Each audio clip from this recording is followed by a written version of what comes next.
Subtle attacks and not so subtle attacks. Subtle attacks would be two examples I have just from within the last week. One, I was talking to someone that loves skateboarding. And I grew up skateboarding at age 8 and just falling in love with it. The adrenaline. We used to, way back at early 70s, would just go straight. We'd march around these neighborhoods and find the biggest hills we could find, usually early in the morning, so no cars are around. And we would just gun it straight down. You get the speed wobbles, so we'd tighten the trucks as hard as we could. And you'd be going so fast that if you got the speed wobbles and you tried to jump off and run, you were going down because you couldn't keep up with that speed. Your legs couldn't move fast enough, especially the size of our legs at that time.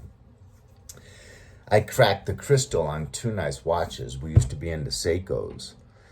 And my friends and myself, we loved to ask for, Christmas, a Seiko watch. And it was both the times I cracked those crystals, it was on these downhill attempts. I've broken this arm 5 times skateboarding. Anyways, so that started at age 8, which was the same age I started boogie boarding.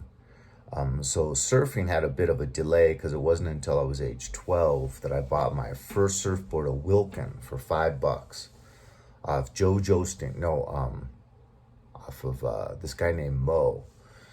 And I got to admit, I love skateboarding. Parks came about like when I was about 12. Skateboard parks. The first one was out in Reseda. We'd have to get a drive all the way out to the valley, like 45 minutes away. But skateboarding was a lot of fun, but surfing won my heart over. And I told this person that, and I shared that is because I just felt that this expression, I was able to express myself more surfing, and asked why. And I said, because the wave is moving and you can't really just plan out your maneuver and practice that same little maneuver over and over, or get perfect ideas from someone, see someone do a maneuver on the same piece of concrete that you're about to attempt. And so it's more, to me, it's more contrived, it's more rehearsed, which is surfing is fluid and it's fast moving. The wave is always changing. And so to me, it's more difficult in that way, because you have to judge, like, what kind of lip is this? You have several different kinds of lips. Those that are really throwing out, if it's going over a shallow part like a reef or sandbar that's kind of shallow. You've got gentle lips. You've got a lip that is the end of the wave, where the whole wave is closing out, usually on a beach break. Now that's good for a floater. When the whole wave is closing out at the end, the lip is thick. And so if you just go up and smack it, it's going to really jolt your whole body and you might not pull the maneuver off. But what you can do is you can go up over the lip and kind of skate on the top of the wave, past the lip up here. And then after the wave crashes, churn back in and go through that kind of soft foam that's flowing up in the air. So, it's just takes more knowledge and it's more instantaneous. But you get kind of good at that. So I said that, I felt I was able to be more expressive through surfing than through concrete. And the person got so offended. Obviously, this person places his ego in his opinion, I was assaulting his ego because he is a very good skateboarder. But that's not it at all. It's like saying I prefer chocolate ice cream over vanilla. And then the person that you're talking to prefers vanilla and starts like jumping up and down like a gorilla and hitting himself in the head, and and you're just like, dude, you prefer vanilla. That's fine. That's good that you have a preference like me. We can't change our taste buds. And then this person saying, you're totally wrong. Skateboarding is so much more expressive. And it's like, well, how can you say that? You've never been a surfer. You've never surfed, period. Well, I just know. And it's like, well, actually, you don't know whereof you speak, because you're speaking about something you don't know about. You haven't surfed. You may have read a book about surfing. It's not the same. And, just started mocking me. I'd say it's text messaging. I'd say it's a personal preference. And no, it's not personal! Exclamation mark, laughing emoji, and everything became laughing emojis, like I'm just an idiot talking out of my rear end, when I was devoted to both of these sports for decades. And this person only has experience in one sport and is saying that I clearly know that this sport is more expressive. So it's just doesn't make sense, right? So I would call that a subtle attack. Subtle attack. Another text messaging conversation was with someone in Los Angeles, and I said, "Boy, the LA fires are raging. Were raging. It must have been crazy in LA." And this person goes off on me because they're on the opposite side of the aisle, and starts accusing me of saying first thing in the morning when it was like 11:30, saying, what kind of a greeting is that? Trying to get into a political fight or whatever, when it's like the whole world is kind of talking about the LA fires. It's like the biggest, most costly natural disaster in the United States, they say, pretty much. And I wasn't insinuating anything about anything. I was just saying I wanted to get some feedback on what it's been like how thick has the air been? Was it hard to breathe at the height of the fires? Was the ashes flowing down on car? I wanted to know, just get some information, because people had been asking me about, that's your home. How bad was it? So I kind of wanted to connect with him and get some details on how bad it was. I wasn't trying to get into any political discussion. And the person fully made accusations, right? Accusations is a big part of these subtle and not so subtle attacks. So there's two. You might have someone that starts to subtly ask you about, your belief system, and why do you believe the Bible is like an accurate historical piece of literature, as opposed to stories that were contrived in order to make a point. Which is kind of understanding for a non-believer to say that, because Jesus himself told a lot of parables, and these were contrived stories to make a point. But then even sometimes kind of believers will take you to task and ask you to explain your faith, and where does your faith come from? And they're asking questions. And what did Satan do in the Garden of Eden? He asked, did God really say that you would die if you ate of the tree of good and evil?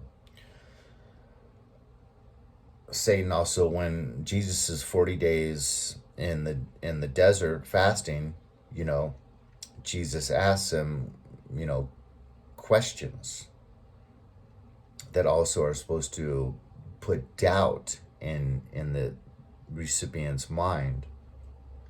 So those are once again subtle. About maybe 10 months ago, I was at an ATM machine. Now, this is not so subtle.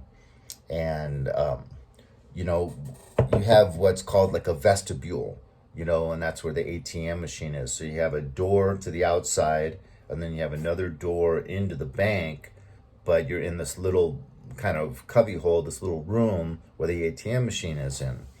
So me and this woman are both kind of entering at the same time, approaching the door from the outside.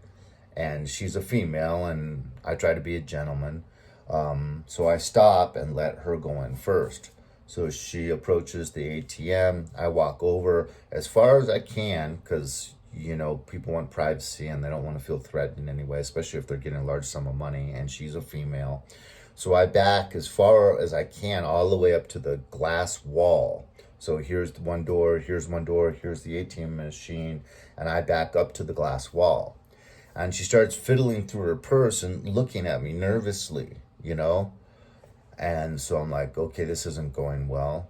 I'll turn around to make her feel more comfortable.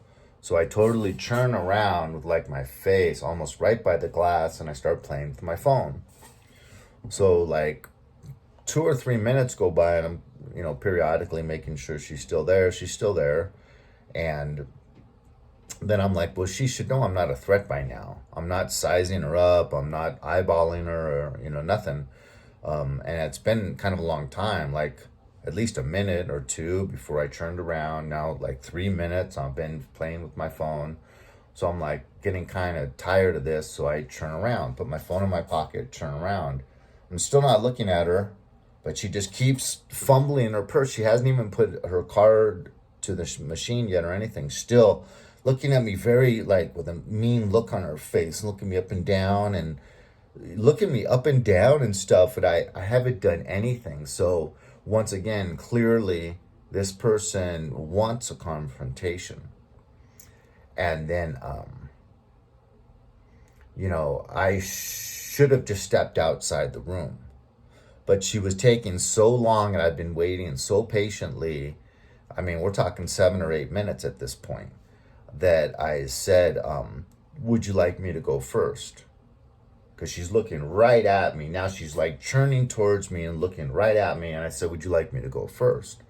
And she says, what? Just 0 to 10 in one question. And, I kind of gently repeated myself, but said, well, I could just be a minute if you'd like me to go first. What? Like, never mind. She's like, what do you insinuate? What are you trying to say?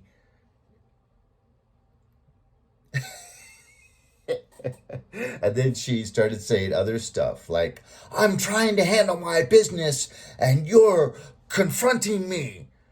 And at that point, I just walked right out the front door. And then she said, she leaned out the door, I'm going to call the police. McDonald's was across the street. So I'm like, maybe she would. And I'd have to be sitting there explaining to police about this crazy interaction that had no rhyme or reason to it. And anytime you have to explain something that has no rhyme or reason, you kind of look a little bit insane. So I was like, this would be a good time to go get a senior coffee, my 87-cent senior coffee at McDonald's. So I just got back in my car and slowly, calmly drove off. And then I had someone attack me 11 months ago, a roommate, simply because I, for the third time, had asked him, the first 2 times he literally banged the door on purpose into my dog's head. And the third time my dog got wise and pulled his head out of the way and missed him. So he wasn't letting me use the sink. Anyways, he was trying to start a conflict. Once again, they have an agenda. They don't understand why, but they have an agenda.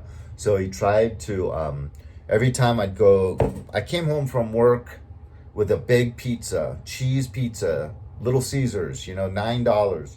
And I on the way home, I stopped and bought red onion, jalapeno, and bell pepper, green bell pepper to chop up and put on the pizza. I'd like to do that. And so I was in the kitchen and he was using the sink, and I wanted to wash my hands before I started the cutting up. And every time I would go back to the sink, he would do that. He would he would jump in front of me and wash his hands again. So it was on the fifth time that I was trying to wash my hands that I saw what he did to the dog. This was before the hand washing. And I said, would you mind trying to be careful around my dog? And I was gonna say, like I've spoken about a couple times with you, but he didn't even let me get that far. He literally jumped on me and latched his mouth onto my shoulder, and that ensued him literally grabbing my hand, pulling my hand in front of him, and literally using both of his hands to break my fingers.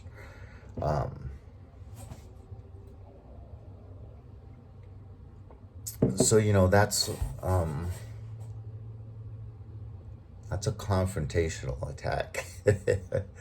And right now, I'm just walking my dog, and my dog's like 40 pounds, and there's this guy walking a big dog, probably like 75, 80 pounds, looks like a half pit bull. And he's walking his dog off leash. And my dog has found a good smell. He's in this really grungy yard. There's only like between the sidewalk and a wood fence, there's maybe 3.5 feet of space, and there's a fire hydrant. And my dog stepped up by the fire hydrant and was sniffing. It's all completely disgusting, like dead grass and pieces of metal and around. But my dog's sniffing in the grass kind of by the fire hydrant, and this guy, I can tell he's zeroed in on me.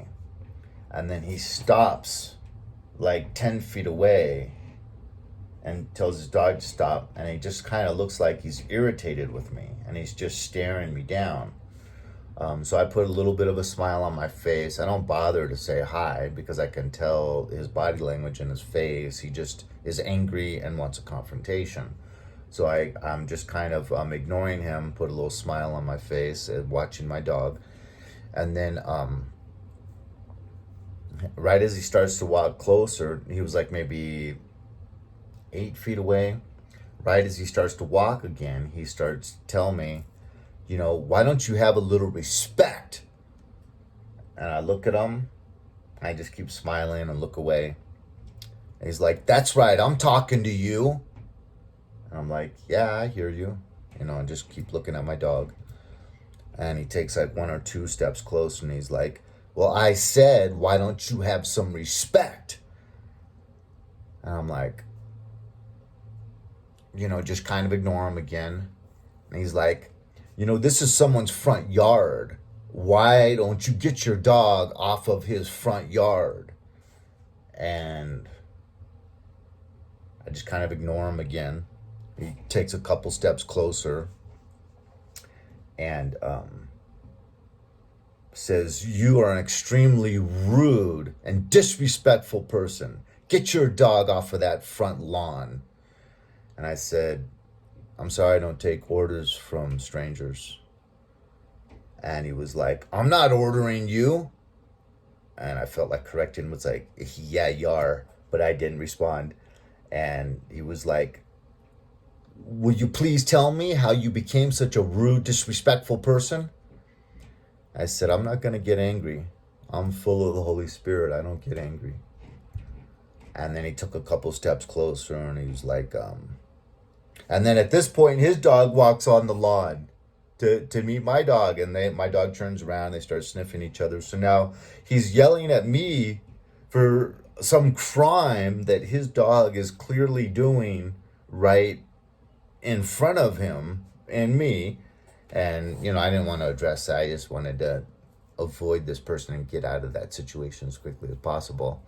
But then he's walking off, still yelling at me as he's walking off. And then I'm starting to cross the street. And I at this point calmly said, called him sir, and said, I owned a house with a nice front lawn, unlike this lawn, and constantly got big yellow stains from dogs peeing on it. I never was so rude to anyone in that neighborhood that had a dog and would walk by. You know, that's what dogs do. That's why they're out on a walk, is to go pee. They don't go pee on sidewalks. They go pee on, which right here, fire hydrants. And, and so in retrospect, it would have been better if I didn't even just been like Jesus, the silent lamb. But I kind of did say, kind of through my words was accusing him of being rude and disrespectful. Because I did live in a house for 3 years that had a manicured garden lawn, beautiful lawn, that was laid, just when I moved in. And it was irritating to have these constant big yellow marks.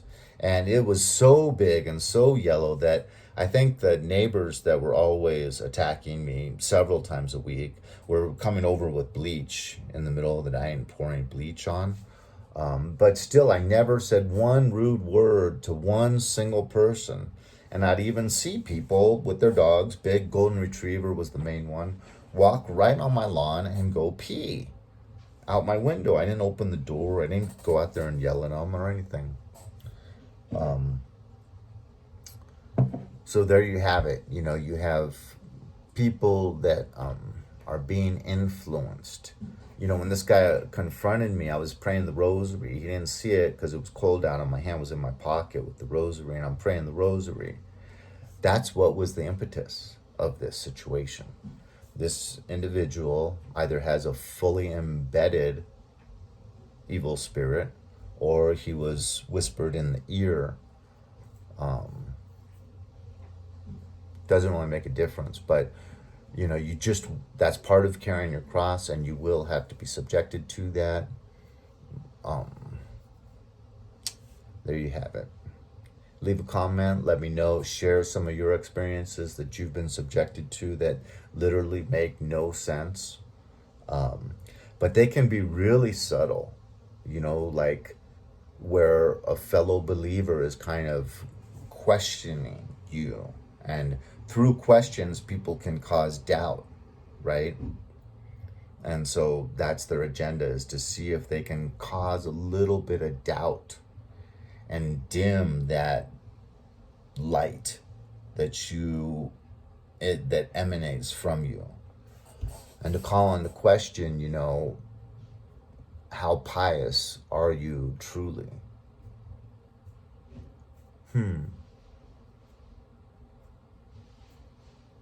It is